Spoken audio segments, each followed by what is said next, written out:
Selamat sore, saya akan mencoba menjelaskan tentang proses berikutnya, yaitu membuat jadwal proyek berkaitan dengan manajemen waktu proyek.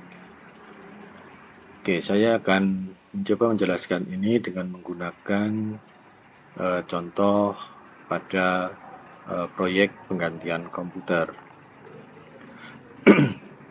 dengan beberapa asumsi yang dinyatakan dalam skop proyek. Misalnya saja diantaranya untuk keperluan penggantian komputer ini, skopnya adalah bahwa komputer baru dengan software baru yang siap digunakan untuk bekerja oleh masing-masing pegawai pengguna komputer. Jadi skopnya adalah itu, penggantian komputer dengan komputer baru dengan software baru yang siap digunakan untuk bekerja oleh masing-masing pegawai pengguna komputer. Sedangkan komputer baru dan software baru ini pengadaannya, seperti pengadaan hardware dan softwarenya, dilakukan oleh tim pengadaan tersendiri, jadi bukan merupakan bagian dari pekerjaan tim proyek. Oke. Ini asumsi kedua yang dinyatakan dalam skop. Kemudian softwarenya adalah software versi terbaru yang akan dipakai, misalnya saja dalam skopnya itu, sehingga pegawai memerlukan pelatihan untuk menggunakan software tadi. Karena asumsinya softwarenya baru, mungkin ada interface yang baru atau beberapa fasilitas baru. Kemudian skop yang lain adalah penggantian hanya bisa menyela pekerjaan pegawai seminimal mungkin. Sehingga dalam hal ini penggantian dilakukan di luar jam kerja. Yaitu diantaranya isi dari scope statement, yang sebagian diantaranya adalah itu. Berdasarkan scope ini kita akan mencoba menggunakan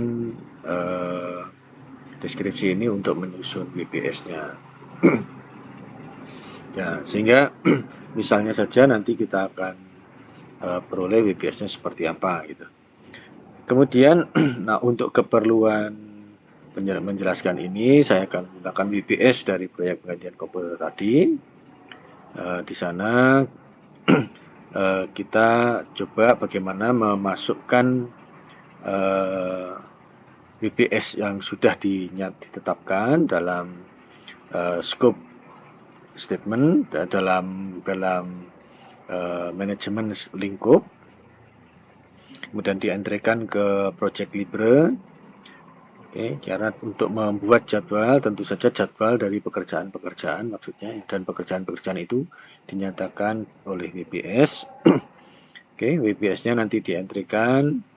Oke, kita akan menggunakan contoh yang sudah ada. Kemudian juga melibatkan durasi.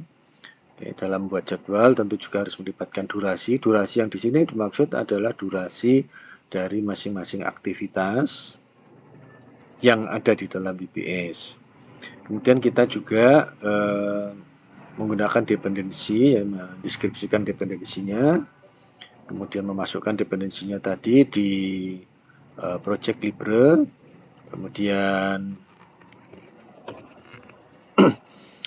kita mencoba menampilkan Gantt chart nanti dan mencoba mengartikan apa yang dimaksud dengan Gantt chart dan bagaimana menggunakannya, apa yang dapat kita peroleh dari Gantt chart tadi. Kemudian kita akan mencoba melihat network diagram. Jadi diagram network dari aktivitas-aktivitas yang ada dalam WPS. Kemudian dari network diagram itu nanti kita akan identifikasi apa yang disebut dengan lintasan kritis. Dan nanti kita akan coba lihat bagaimana penggunaan ini semua, penggunaan jadwal ini dalam hal manajemen proyek. Baik, saya akan coba masuk ke Project Libre terlebih dahulu. Di sana sudah ada WPS yang sudah dientrykan. Jadi dalam hal ini proyeknya proyek penggantian komputer. Ini di level, saya sebut saja ini level 1. Kemudian level 2-nya ada 3 pekerjaan utama: perencanaan, pelaksanaan, dan penutupan. Oke.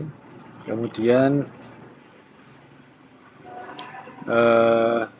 di perencanaan itu di breakdown menjadi beberapa pekerjaan, yaitu menjadi 4 pekerjaan ya, menjadi 4 pekerjaan. Kemudian pelaksanaan di breakdown menjadi juga 4 pekerjaan utama pada level 3. Jadi kalau level 1-nya adalah proyeknya itu sendiri, level 2-nya perencanaan, pelaksanaan, penutupan, level 3-nya ini level 3 yang di perencanaan tadi, yang bawahnya ini level 3. Kemudian di pelaksanaan ini level 3-nya terdiri atas 4 pekerjaan. Pekerjaannya adalah mengambil komputer, menyiapkan komputer pengganti, memasang komputer pengganti, dan melaksanakan pelatihan offsite di luar kantor maksudnya. Kemudian mengambil komputer itu di breakdown lagi menjadi beberapa sub pekerjaan. Kemudian menyiapkan komputer pengganti juga begitu, memasang komputer juga terdiri atas beberapa sub pekerjaan, dan pelaksanaan pelatihan offsite juga terdiri atas beberapa pekerjaan. Oke, di video sebelumnya mungkin sudah saya sampaikan bahwa untuk yang levelnya lebih rendah, secara teknis kita menggunakan tombol inden ya. Kalau kita ingin memasukkan, kita menggunakan tombol inden. Oke, kemudian kalau kita ingin menaikkan itu outden. Oke, outden.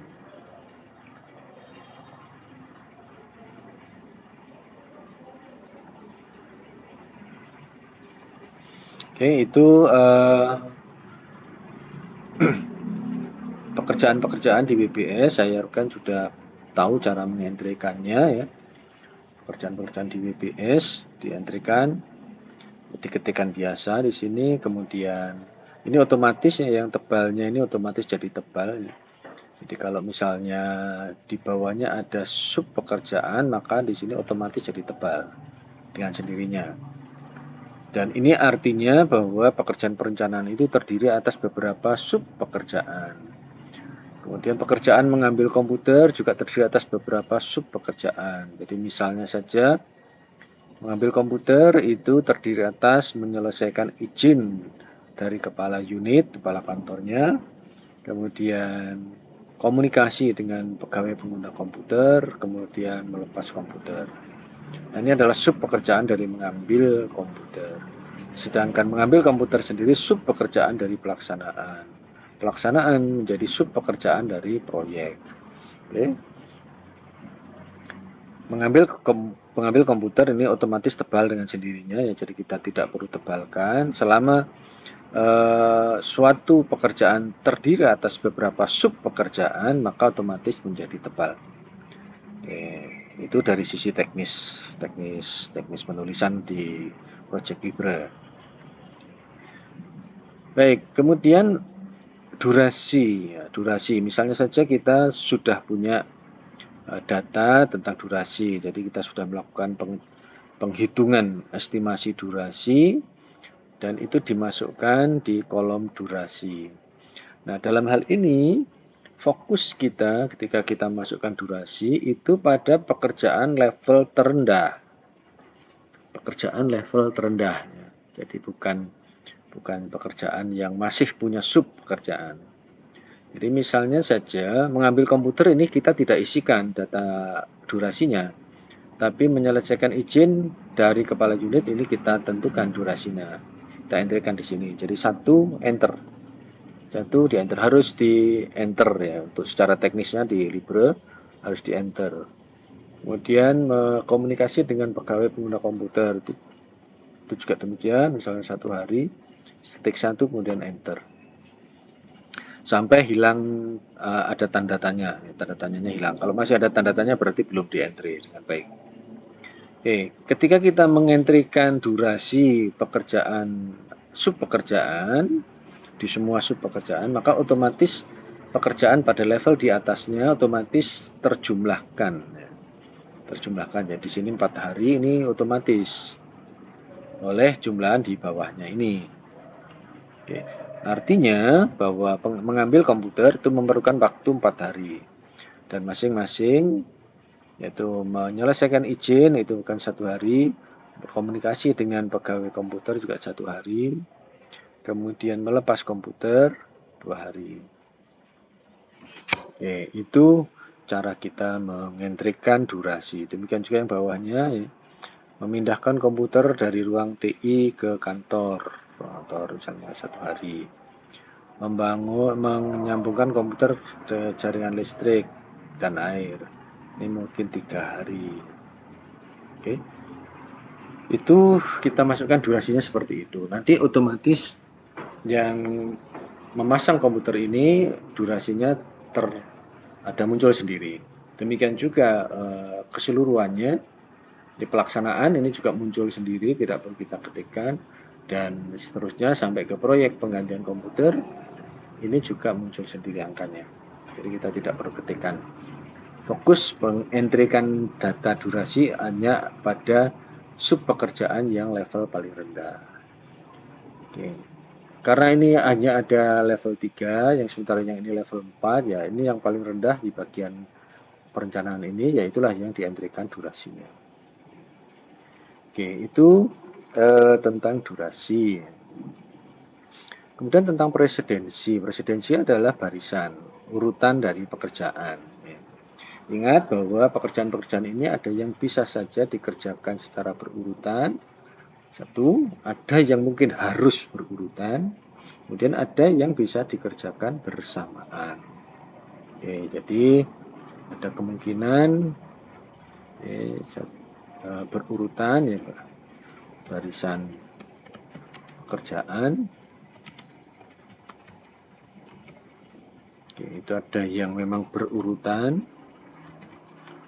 Oke, dari sananya, dari karakteristik pekerjaannya. Oke, tapi ada juga berurutan, tapi bukan karena karakteristik pekerjaan, karena memang strateginya begitu. Oke, kemudian ada yang bisa berurutan, bisa tidak. Jadi karena tergantung strategi, bisa berurutan, bisa tidak berurutan. Kemudian yang juga penting lagi adalah ada pekerjaan yang mungkin bisa dikerjakan bersamaan.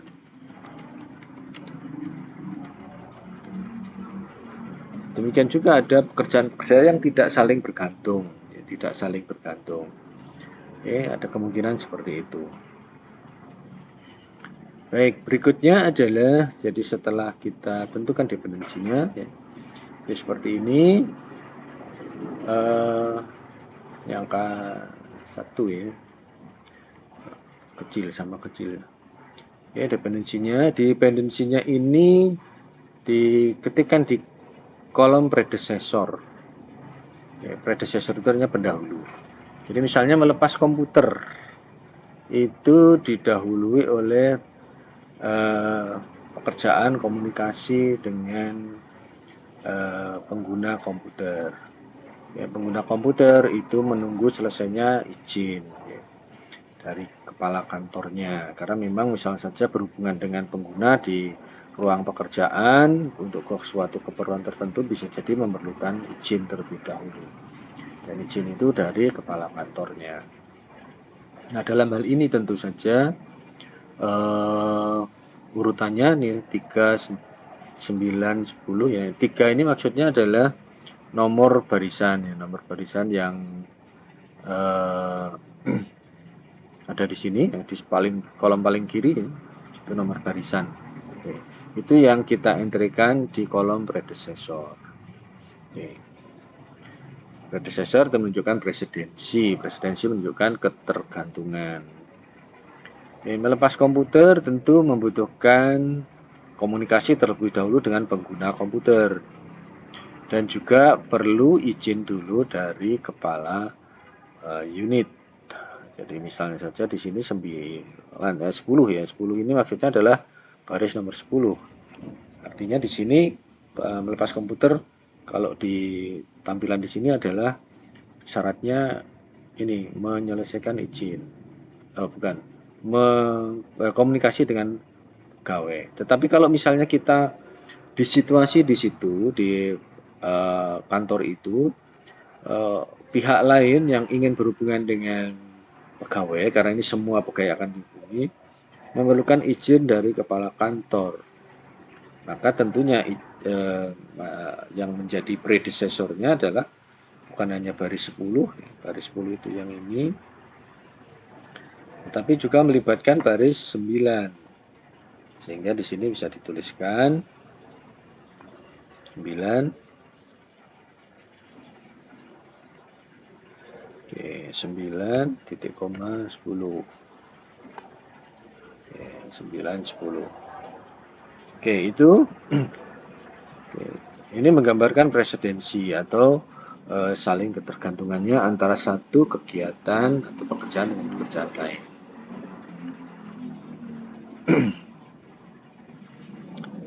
Oke, jadi diperhatikan betul bahwa nantinya memang memerlukan izin.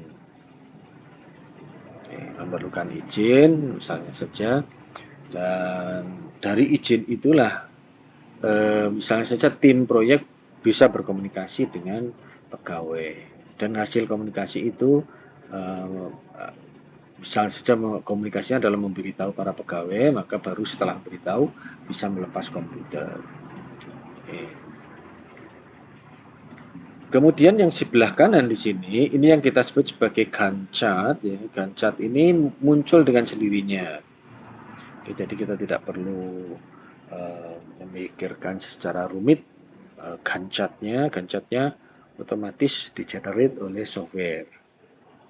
Oke. Selama durasinya ada di kolom durasi, dan kemudian presidensinya sudah ada, predecesornya sudah ada, maka tinggal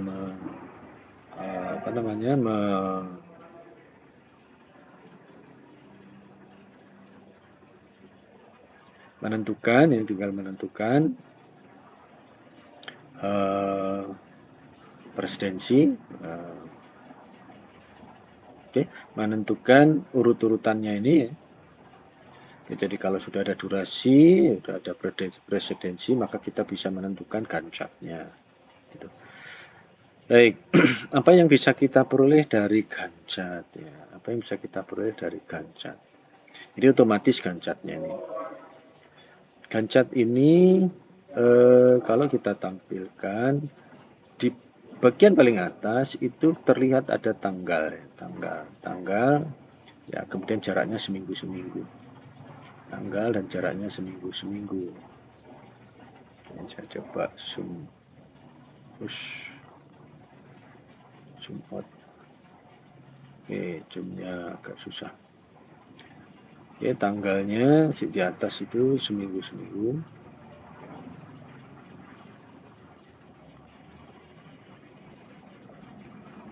Oke, di atas ini. Atau kalau ini per tanggal, per hari, ya ini ada 8, 9, 10, dan seterusnya gitu ya. Terserah, ini tergantung tampilannya. Ditampilkan dengan zoom in, zoom out.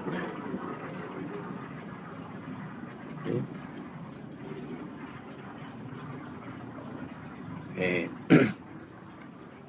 Nah, dari Gantt chart ini kita sekarang sudah dapat jadwal. Dari Gantt chart ini memberikan kita jadwal. Jadwal itu menyatakan urut-urut pekerjaan apa saja dan kapan pekerjaan itu dilaksanakan. Berapa lama pekerjaan itu dilaksanakan. Jadi Gantt chart ini yang atas ini menyatakan tanggal, hari, kemudian ini yang di bawahnya ini menyatakan pekerjaan-pekerjaannya. Yang ke kanan menunjukkan lama atau durasi pekerjaan. Anak panah menunjukkan urut-urutan pekerjaan. Di sini kita melihat ada pekerjaan yang saling berurutan, ada pekerjaan yang bisa dikerjakan bersamaan. Yang garis hitam itu adalah ringkasannya. Ringkasan artinya agregasi dari yang level bawahnya.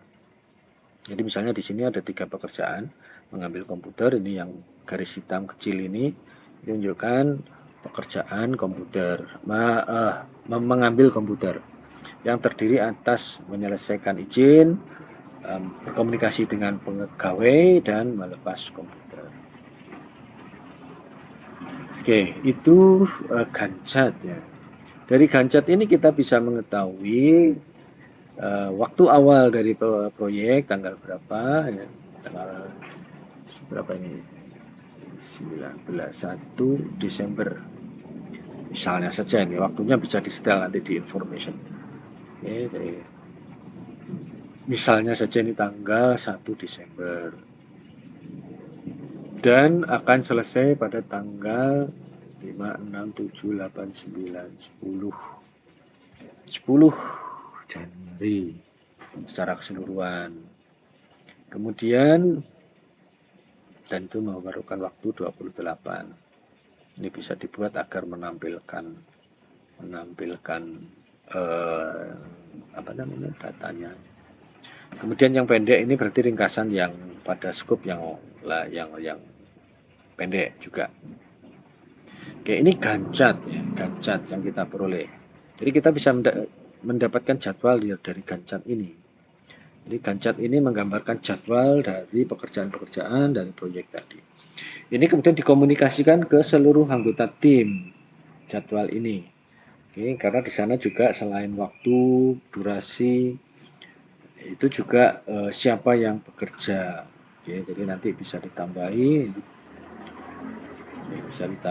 di kolom resources. Oke, di sini ada kolom resources.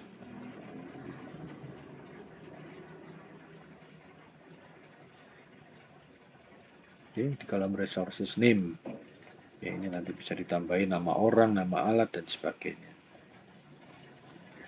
Cara ngentrinya sama seperti predecessor, sama seperti durasi, ya. Tinggal ngentri saja, kemudian enter. Baik, kembali lagi ke Gancat ya, Gancat. Ini kita mendapatkan Gancat dan dari situ kita punya jadwal proyek. Dari situ kita bisa mendapatkan kapan mulainya proyek dan kapan berakhirnya proyek. Di samping itu kita bisa menggunakan Gancat ini untuk mengetahui kapan pekerjaan itu mulai dan kapan pekerjaan itu selesai. Seperti ini, mulai dan ini selesai. Nah, demikian juga satu persatu dari pekerjaan-pekerjaan. Itu juga bisa dilihat di Gancat tadi, kapan suatu pekerjaan mulai dan suatu pekerjaan selesai. Oke, jadi misalnya ini, misalnya dimulai tanggal Wednesday sampai Thursday. Oke, jadi itu yang bisa kita dapatkan dari Gancat. Oke. Kemudian ini juga nanti dipakai sebagai patokan, sebagai rujukan bagi anggota tim proyek dalam mengerjakan proyek. Jadi kapan saya bekerja, pakai alat apa, mulainya kapan, terus kapan harus selesai, dan sebagainya. Itu ditunjukkan oleh Gancat ini. Oke, kemudian selain Gancat, kita juga bisa menampilkan network diagram. Oke, network diagram ini gambaran visual dari urutan pekerjaan-pekerjaan. Ini gambaran visual yang menggambarkan urutan pekerjaan. Mulai dari sini paling kiri dan seterusnya ya. Oke, di network diagram maupun Gancat ada bagian yang berwarna merah, ada bagian yang berwarna biru. Ada bagian yang berwarna merah dan ada bagian yang berwarna biru. Nah, yang berwarna merah itu adalah yang disebut sebagai aktivitas kritis, ya, aktivitas kritis. Sedangkan rangkaian dari aktivitas yang berwarna merah ini disebut sebagai lintasan kritis. Ya. Jadi kalau ini satu persatu ini namanya aktivitas kritis, kalau terangkai bersambung-sambung itu ya, maka ini disebut sebagai lintasan kritis. Oke, menentukan lintasan kritis itu menjadi sangat penting ya. Menentukan lintasan kritis menjadi sangat penting karena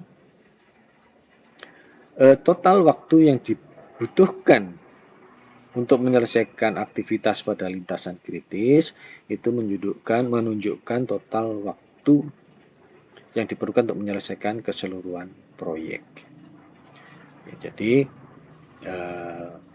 total waktu yang ada di lintasan kritis itu menunjukkan total waktu yang diperlukan untuk menyelesaikan proyek. Nah, ini sangat bermanfaat sekali karena kita bisa mengidentifikasi mana aktivitas yang kritis, mana yang bukan. Sama seperti di gancat. Jadi yang merah di sini di gancat ini yang kita sebut sebagai lintasan kritis. Oke, network diagram dan gancat. Network diagram lebih visual, yang lebih kelihatan. Di sana juga ada beberapa informasi yang termuat di setiap kotaknya ini. Oke, kotak yang miring ini agregat ya, agregat. Kotak yang miring artinya ada pekerjaan yang terdiri atas beberapa sub pekerjaan. Oke. Sekarang kembali ke lintasan kritis. Lintasan kritis. Jadi yang kalau di sini lintasan kritisnya yang merah ini, yang merah ini lintasan kritis.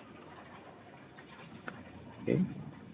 Dan dari lintasan kritis itu kita tahu berapa waktu yang diperlukan untuk menyelesaikan proyek, atau dari sini langsung juga sudah ada, yaitu 30 berapa ini, 38 ya.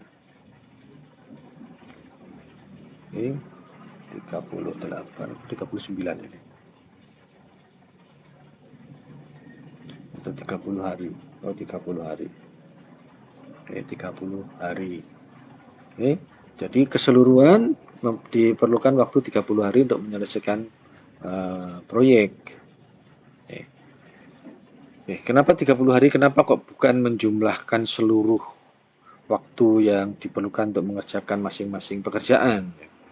Ingat bahwa ada pekerjaan-pekerjaan yang bisa dikerjakan bersamaan. Jadi seperti ini dua pekerjaan yang bisa dikerjakan bersamaan. Dan dengan yang ini, misalnya saja ini juga ada pekerjaan yang menunjukkan dapat dikerjakan bersamaan.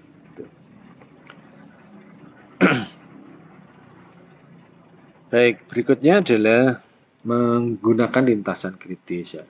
Biasanya dari ini dipakai sebagai baseline atau sebagai dasar dalam mengerjakan proyek. Ini sebagai acuan kapan harus mulai dan kapan harus berakhir di setiap proyeknya. Baik, kita lihat bagaimana penggunaan jadwal dan lintasan kritis. Jadi pertama adalah digunakan untuk menentukan total keseluruhan waktu proyek. Itu kegunaan lintasan kritis. Kemudian akibatnya adalah bahwa kalau ada keterlambatan selesainya suatu pekerjaan yang ada di lintasan kritis, maka otomatis seluruh proyek itu akan terlambat, dengan sendirinya terlambat. Oke. Berbeda dengan yang misalnya yang ini ada aktivitas ya. Aktivitas apa ini? Oke, yang bawah ini ya. Ini kalau kita lihat mulainya tanggal berapa ini? 8, 9, 10 dan seterusnya ya. Ada waktu 1, 2, 3, 4 hari. 4 hari. Yang kalau kita lihat ini warnanya biru. Ini berarti bahwa seandainya pekerjaan ini yang biru ini terlambat selesainya, jadi mulainya mungkin tepat waktu tapi terlambat selesainya, maka selama keterlambatan ini tidak melebihi batas ini, ya, batas itu maka keterlambatan dari pekerjaan ini tidak mempengaruhi keseluruhan proyek, sama sekali tidak mempengaruhi keseluruhan proyek. Berbeda dengan lintasan kritis. Lintasan kritis ini kalau ada satu aktivitas yang terhalang, tidak selesai sesuai jadwal, maka seluruh proyek akan terpengaruh, bahkan akan terlambat. Keseluruhan proyek akan terlambat selesainya. Nah, dari gancat ini juga kita bisa mengetahui, kita bisa memanipulasi, bermain gitu misalnya saja ya. memanfaatkan aktivitas-aktivitas yang biru ini, yang biru yang boleh selesainya itu tidak sesuai jadwal. Memanfaatkan ini dalam pengertian, misalnya saja ini bisa diselesaikan maksimal sampai 5 hari, misalnya sampai 5 hari. Jadi aktivitas ini di sini tadi 5 hari kalau tidak salah yang konkret. Bisa terlambat asal terlambatnya tidak melebihi batas ini. Nah, ketika ini terlambat tidak akan mempengaruhi keseluruhan proyek. Demikian juga ini bisa dimanfaatkan untuk keperluan realokasi sumber daya. Oke, karena ada kemungkinan suatu pekerjaan di lintasan kritis itu karena sesuatu hal menjadi terlambat selesainya. Jadi terlambat selesainya. Bisa jadi seperti itu. Jadi misalnya saja normalnya misalnya pekerjaan nomor berapa ini ya, nomor 15 kalau tidak salah ini. Ini adalah pekerjaan yang memerlukan waktu, kalau saya yang klik tidak keluar.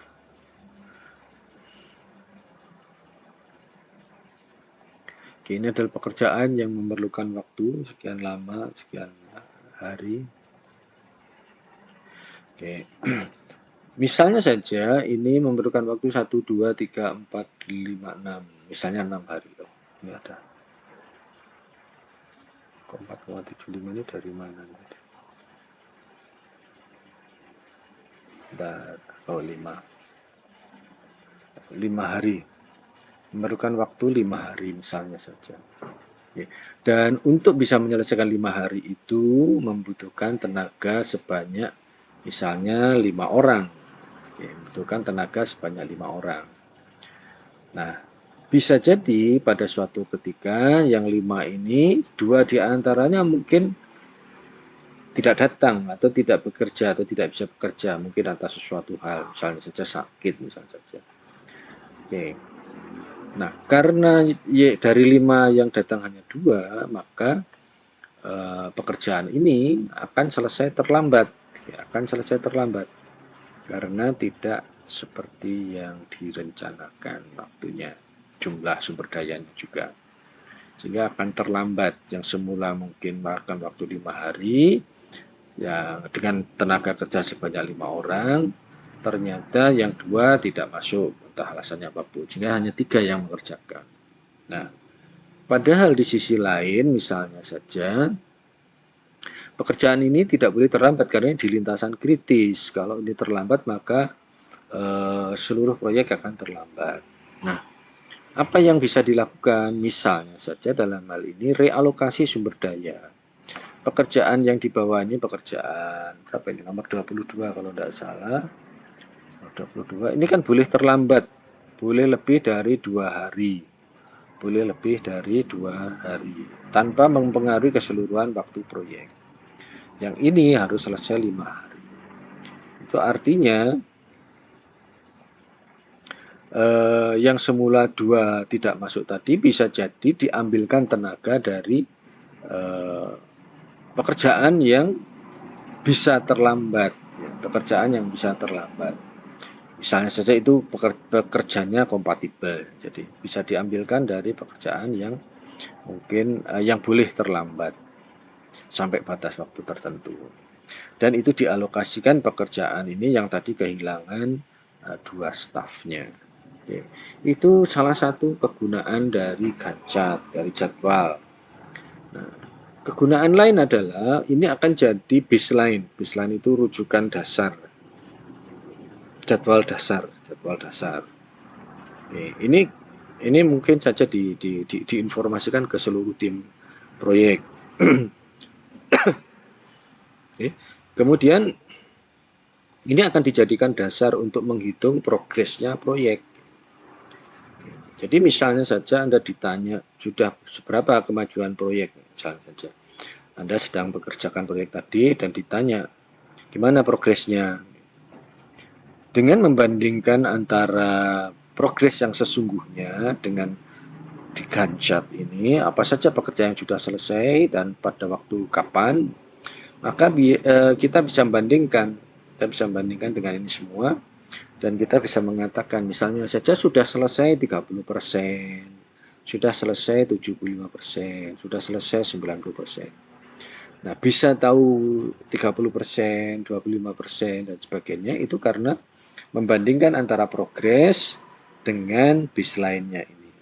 Membandingkan antara progres dengan baseline atau jadwal dasar. Oke.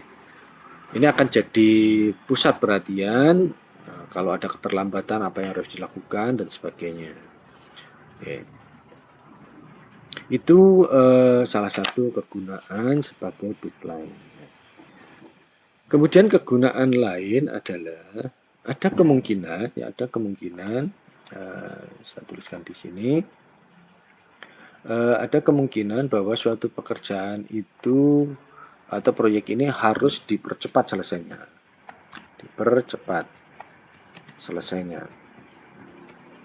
Nah, apa yang harus dilakukan? Tentu yang dipercepat ini, selesainya seluruh proyek ini maksudnya adalah mempercepat pekerjaan-pekerjaan proyek. Yang bisa dilakukan kan mempercepat pekerjaan proyek. Nah, di sini ada sekian banyak pekerjaan. Karena ini yang garis-garis merah dan biru ini adalah pekerjaan-pekerjaan yang memerlukan waktu. Nah,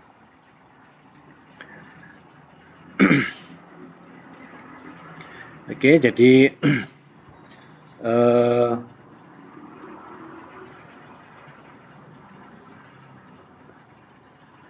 kalau misalnya mau dipercepat, bagian mana yang harus dipercepat? Di bagian mana yang harus dipercepat? Nah, dalam hal ini, kalau mempercepat pekerjaan yang boleh terlambat, itu tidak akan mempercepat pekerjaan. Kalau misalnya ini dipercepat selesainya, itu tidak akan mempercepat pekerjaan proyek secara keseluruhan. Maka yang menjadi fokus percepatan pekerjaan itu adalah lintasan kritis. Aktivitas di lintasan kritis. Ini yang bisa dipercepat. Yang punya efek, dipercepat dan punya efek, yaitu mempercepat selesainya proyek. Jadi kalau misalnya dalam praktek, kita suatu ketika mungkin karena suatu hal, pemilik proyek minta, ini tolong disegerakan, misalnya biayanya kami sediakan, ini disegerakan misalnya, karena ini kebutuhan ini dan sebagainya. Maka yang akan dipercepat adalah yang di lintasan kritis. Tahunya di lintasan kritis ya dari WBS ini, dari jadwal ini. Oke, jadi yang dipercepat adalah lintasan kritis. Oke. Tidak bisa kalau kita mempercepat yang bukan di lintasan kritis tidak berpengaruh, tidak mempercepat, tidak mempercepat pekerjaan, tidak mempercepat selesainya seluruh proyek. Baik, nah tentu saja ketika kita mempercepat itu artinya memendekkan waktu ya. Jadi misalnya ini 5 hari diperpendek jadi 3 hari, yang ini 3 hari diperpendek menjadi 1 hari dan sebagainya. Oke, itu kegunaan dari lintasan kritis. Oke, jadi pertama tadi lintasan kritis itu akan menentukan waktu total yang diperlukan untuk menyelesaikan proyek. Oke, kemudian dipakai sebagai baseline. Kemudian dipakai untuk menentukan mana yang harus dipercepat ketika proyek secara keseluruhan harus dipercepat. Oke. Nah, setelah kita menggunakan ini, kalau kita mempercepat, maka ini tentu akan lebih mudah mengelolanya kalau kita menggunakan aplikasi seperti ini, ya. Kayak Libre.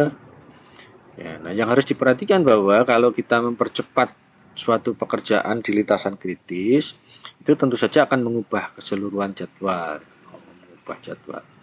Bisa jadi yang semula tidak kritis itu bisa masuk ke dalam lintasan kritis, berubah menjadi aktivitas kritis. Nah, ini harus diperhatikan betul. oleh manajer proyek. Oke, itu tentang jadwal ya, membuat jadwal proyek. Jadi saya ulangi secara ringkas, kalau kita membuat jadwal proyek tentu saja kita pakai software ini yang gampang ya. Yang gampang supaya kita bisa dapatkan jadwal proyek. Apa yang bisa kita peroleh dari jadwal proyek? Tentu saja jadwal dari masing-masing pekerjaan. Oke, jadwal ini sebagai rujukan kapan suatu pekerjaan harus mulai dan kapan pekerjaan itu selesai. Jadi tanggal berapa mulai, tanggal berapa selesai, harus selesai saja. Oke, kemudian juga lintasan kritis ini bisa dipakai. Jadwal ini bisa dipakai untuk menghitung progres proyek seberapa. Ya, jadi nanti bisa dipakai untuk membandingkan antara realisasi dan rencana. Kemudian yang lintasan kritis bisa dipakai untuk menentukan pekerjaan mana yang harus dipercepat ketika proyek ini diminta untuk selesainya dipercepat. Oke. Jadi lintasan kritis yang merah tadi, atau ya kalau pakai network ya yang merah ini yang menjadi lintasan kritis.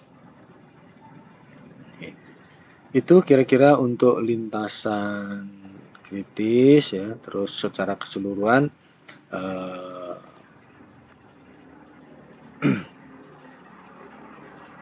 proyek penggantian komputer khususnya untuk membuat jadwal proyek.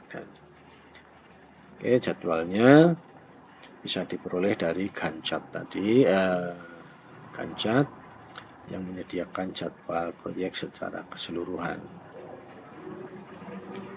Barangkali itu untuk saat ini, saya harapkan bisa dipahami. Terima kasih atas perhatiannya. Selamat sore, sampai ketemu lagi nanti.